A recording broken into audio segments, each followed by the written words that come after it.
Okay, we are now starting the next piece, the short work out of Marx called Conspectus of Bakunin's Statism and Anarchy. How this guy is still looked up to anarchists to this day boggles the mind. This was written during the latter part of 1874. Marx copied into a notebook in a Russian extensive extracts from Bakunin's recent book Statism and Anarchy, interspersing them in the section reproduced below with his own comments. This extract of Marx's Conspectus is translated from the German text printed in Marx and Engels' works. Okay. So, quoting, "We have already stated our deep opposition to the theory of Lassalle and Marx, which recommends to workers, if not as a final ideal, then at least as the next major aim, the foundation of a people's state, which they have expressed it, will be none other than the proletariat organized as a ruling class. The question arises, if the proletariat becomes the ruling class, over whom will it rule? It means that there will still remain another proletariat, which will be subject to this new domination, this new state." So, Marx's response: "It means that so long as the other classes, especially the capitalist class, still exist, so long as the proletariat struggles with it, for when it attains government power, its enemies and the old organization of society have not yet vanished. It must employ forcible means, hence governmental means. It is itself still a class, and the economic conditions from which the class struggle and the existence of classes derive have still not disappeared and must forcibly be either removed out of the way or transformed, this transformation process being forcibly hastened." That's pretty clear, right? So the DOTP remains so long as one other classes and their remnants remain, two forcible means must be used to engage in struggle with these other classes. These other classes must be forcibly removed or transformed, and the transformation forcibly hastened. Okay. Example. Back to Bakunin. Example, the Krestianskaya churn, the common peasant folk, the peasant mob, which is well known, does not enjoy the goodwill of the Marxists, and which is, being at the lowest level culture, will apparently be governed by the urban factory proletariat. Marx's response. Example, where the peasant exists in the masses private proprietor, where he even forms a more or less considerable majority, as in all states of the West European continent, where he has not disappeared and been replaced by the agricultural wage labor as in England, the following case apply.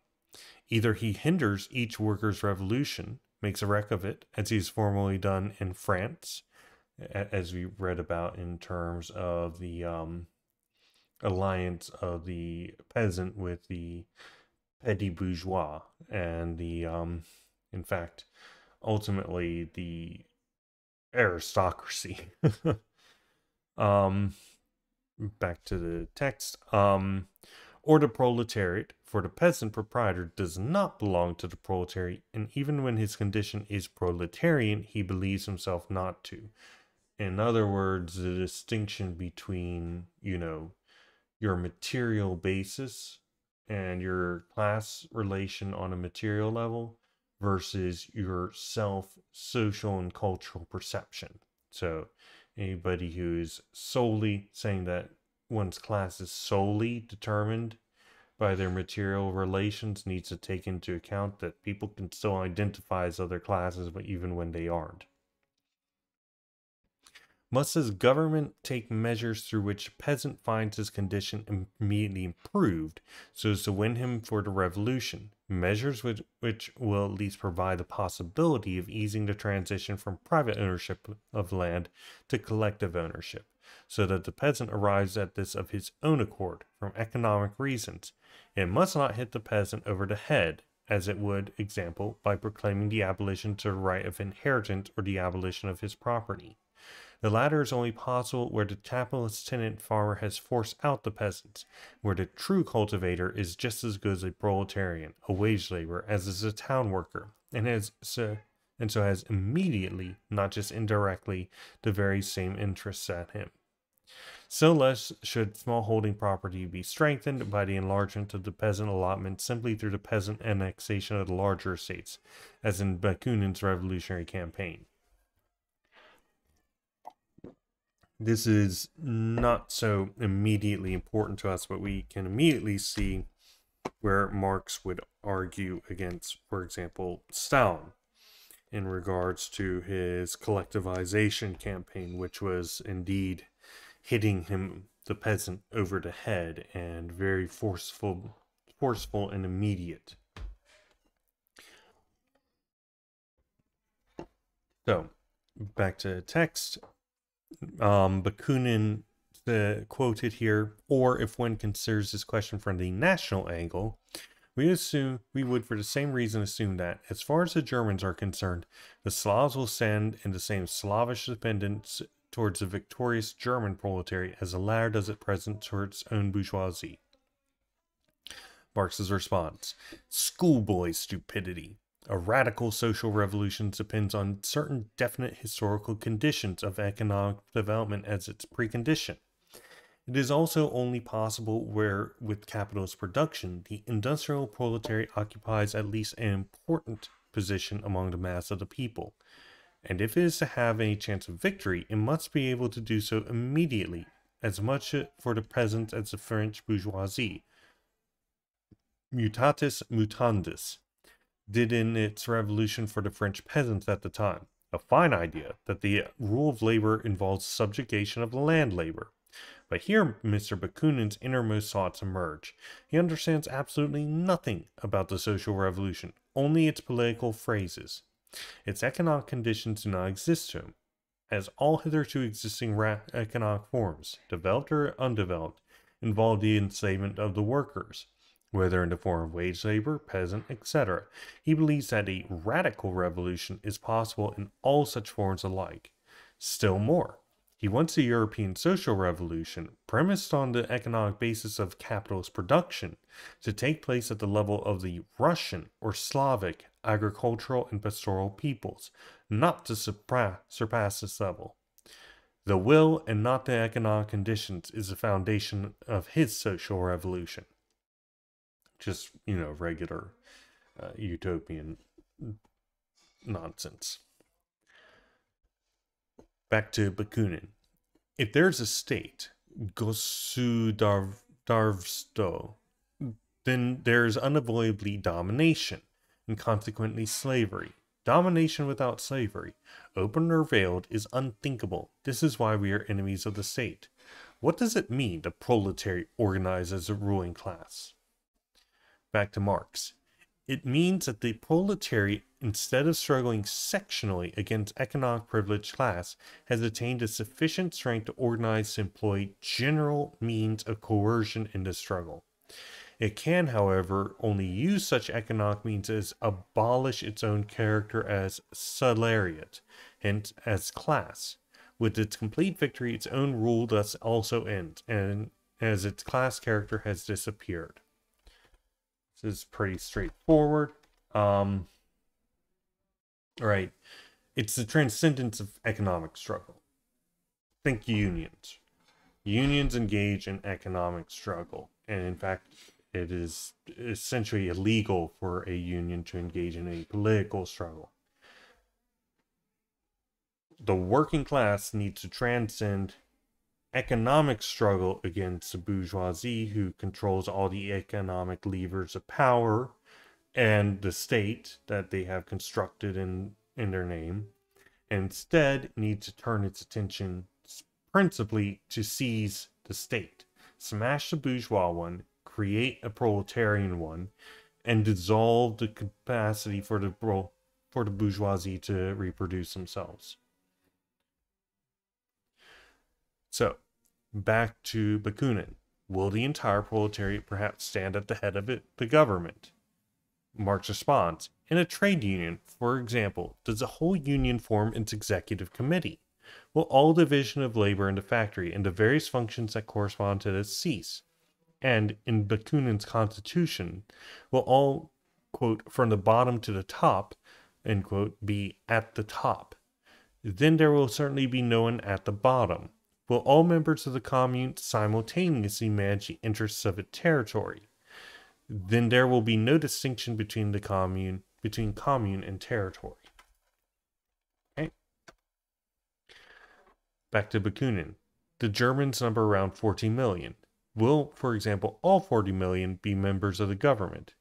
Marx responds, certainly, since the whole thing begins with the self-government of the commune. Back to Bakunin. The whole people will govern, and there will be no governed. And Marx replies, if man rules himself, he does not do so on this principle, for he is, after all, himself and no other. This is pretty clear. Okay. Back to Bakunin. Then there will be no government and no state. But there is a state, there will be both governors and slaves.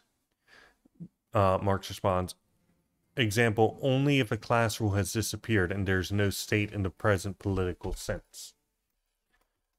Back to Bakunin. This dilemma is simply solved in the Marxist theory.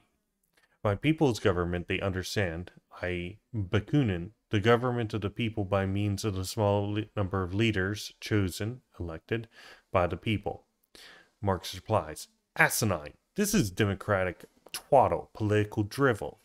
Election is a political form present in the smallest Russian commune and artel. The character of the election does not depend on its name, but on the economic foundation, the economic situation of the voters. And as soon as the functions have ceased to be political ones, there exists 1. No government function. 2. The distribution of the general functions have become a business matter that gives no one domination. 3. Election has nothing to do with its present political character. This is a very good bit right here. As usual, I am copying this stuff over that I feel is pertinent to our project at this time over into ESVC text. So what's being said here? Electoralism happens all the time, everywhere. It does not matter what the situation is. This is a way that people organize. People go in and will do it even in places that are not like political at all or perceived to be such. It's a political form present in the smallest Russian commune and artel. It doesn't really, the character of the election doesn't really matter. The character of the election doesn't depend on this name, that is to say, the people's government or the monarchical government or whatever. What matters is the economic basis. This kind of goes back to on authority, where it's like these people think that they have changed the nature of these things by changing the names. This is how they mock the world. I have completely butchered that quote, but still. So even as soon as the functions have ceased to be political ones, that is to say, is economic in particular, there exists no government function. The distribution of the general functions has become a business matter that gives no one domination, and election has nothing to do of its present political character. It's a complete restructuring. Okay, back to Bakunin. The universal suffrage of the whole people. Suffrage means right to vote. Marx says such a thing as a whole people today sense is a chimera. That is to say, it's made up of many different classes, and therefore it's you can't really just say suffrage. The democracy of the bourgeoisie is the democracy of the bourgeois class. Just because you happen to have a vote doesn't really matter for all that much. It does matter, but it doesn't matter for all that much. Back to Bakunin. In the election of people's representatives and rulers of the state. That is the last word of the Marxists, as also of the democratic school, is a lie behind which is concealed the despotism of the governing minority, and only the more dangerously insofar as it appears as expression of the whole so-called people's will. Back to Marx. With the collective ownership of the so-called people's will vanishes to make way for the real will of the cooperative. That's a good bit right here. Back to Bakunin. So the result is guidance of the great majority of the people by a privileged minority. But this minority, says a Marxist, and Marx says, where have I said this? And Bakunin continues, will consist of workers, certainly with your permission, of former workers, who, however, as soon as they become representative or governors of the people, cease to be workers. In other words, bureaucrats. Marx responds, as little as a factory owner today ceases to be a capitalist is if he becomes a municipal councillor. In other words, Marx is saying, no, if the people in government are also working at the same time, you know, they have jobs and then they go in and they also do government duties at the same time, which is very common, then it's all fine.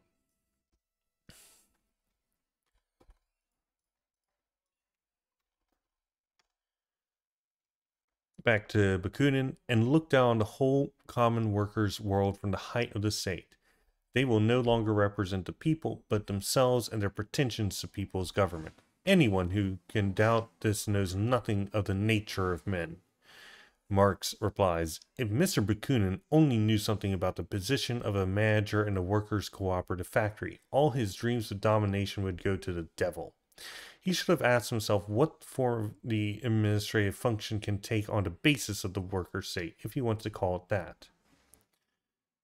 This is interesting right here. He's like, what is a form of the administrative function that can take place economically on the basis of a worker state, right? So to give an example, one of the major struggles that we are likely to have within a social state is being capable of compelling the labor, right? We don't have all the different tools under our belt, both coercive and bribery, in order to compel labor to go and do particular things. We can't say, okay, this particular job, it's going to get tons of pay, and also we are firing everybody in this thing. Because, you know, when the workers are in charge, usually they don't want to get removed from their job if they're comfortable in it. That means that in order to compel labor, we have to employ fundamentally different tactics.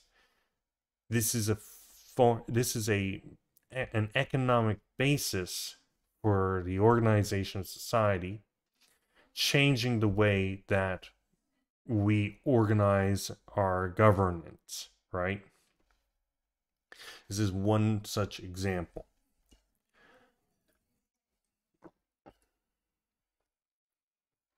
So I am actually going to take this a little bit, even if it isn't really directly there, but only for that little bit.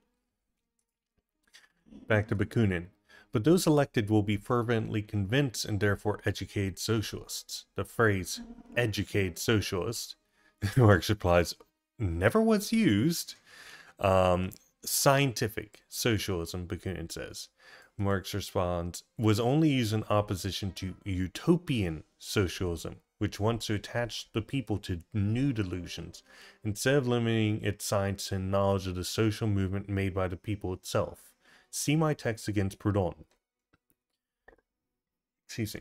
Back to Bakunin, which is unceasingly found in the works and speeches of the Lassalleans and Marxists, itself indicates the so-called people state will be nothing more than the very despotic guidance of the mass of the people by a new and numerically very small aristocracy of the genuine or supposedly educated. The people are not scientific, which means that they will be entirely freed from the cares of government. They will be entirely shut up in the stable of the governed. A fine liberation. The Marxists sense this contradiction, and knowing that the government of the educated will be the most repressive, most detestable, most despised in the world, a real dictatorship despite all democratic forms, console themselves with the thought that this dictatorship will only be transitional and short. Marx responds, "No, mon chéri. That the class rule of the workers over the strata of the old world whom they have been fighting can only exist so long as the economic basis of class existence is not destroyed." Then, in other words, it might be short, it might be long, who knows? He's making fun of him. Bakunin then goes in and says, they say that their only concern and aim is to educate and uplift the people, salon bar politicians, both economically and politically, to such a level that all government will be quite useless and the state will lose all political character. Example, character of domination, and will not change itself into a free organization of economic interests and communes. An obvious contradiction. If their state can really be popular, why not destroy it? And if its destruction is necessary for the real liberation of the people, why do they venture to call it popular? Marx responds to this by saying, aside from the harping of Leibniz's Volksstaat, which is nonsense, counter to Communist Manifesto, etc., it only means that, as the proletariat still acts during the period of struggle for the overthrow of the old society, on the basis of that old society, and hence also still moves within political forms which more or less belong to it, it has not yet, during this period of struggle, attained its final constitution, and employs means for its liberation, which after this liberation falls aside. Mr. Bakunin concludes from this that it would be better to do nothing at all. Just wait for the day of general liquidation, the last judgment. Okay. This is a very good piece here. Thank you for recommending it, Erica. So, we actually got a lot out of this. A lot. But let's go over this really quick. So, number one, Marx is not saying that immediately everybody will be part of the government. Rather, there is a division within the government according to the economic needs. In addition,